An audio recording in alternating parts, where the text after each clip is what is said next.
The Biden administration's open border policies have led to the worst border crisis in America's history.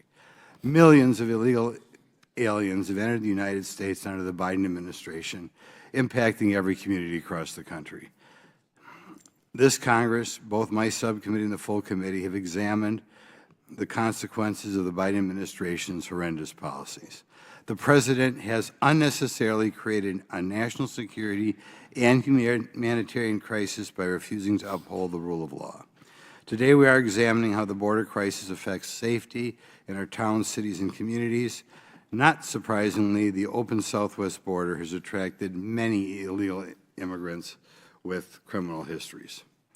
But rather than simply deport those with criminal backgrounds, the Biden administration is letting them remain in our communities, even after they're showing that they're criminals.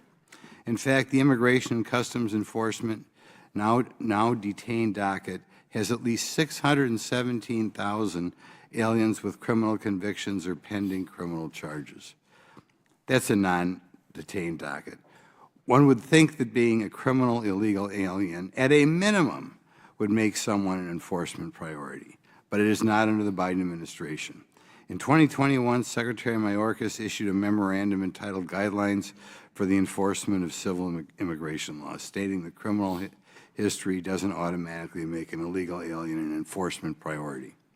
Instead, immigration officers have to engage in a complex analysis of whether the criminal illegal alien is a current, quote, current public safety threat to be considered an enforcement priority. What does that mean? In 2022, the ICE principal legal advisor issued a memorandum interpreting Mayorkas's guidelines. Her memorandum stated, the existence of criminal history alone, regardless of severity, will not necessarily indicate that a non-citizen presently poses a current public safety threat pursuant to the Secretary's priorities. I should say that again. The existence of criminal history, regardless of seniority, they say, doesn't necessarily mean we have a safety threat here. According to this standard, a criminal alien could theoretically be a convicted murderer and avoid becoming an enforcement priority for ICE. The administration will wait to enforce our laws until the threat is deemed by them to be a current threat. By that time, it will be too late, as we have seen too many. By that time, it will be too late, as we've seen too many times in recent months.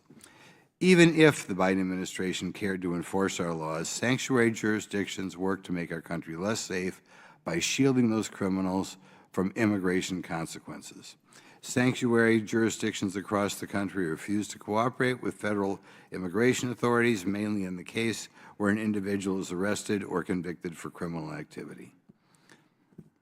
In contrast to the harm caused by sanctuary jurisdictions today, we have two sheriffs representing communities that are not sanctuary jurisdictions. These sheriffs are fighting at the local level to keep their constituents safe from criminal illegal aliens who shouldn't be in the U.S. to commit crimes against our citizens. Today, I imagine we will hear from the other side lots of claims about flawed studies with shaky evidence seeking to show that illegal immigrants are somehow less likely to commit crimes in the U.S. Cite those statistics all you want to the victims of crime and those committed by criminal illegal aliens. I doubt shaky statistical claims and platitudes will make them whole. The fact is, illegal immigrants should not be in the country in the first place and able to commit these crimes.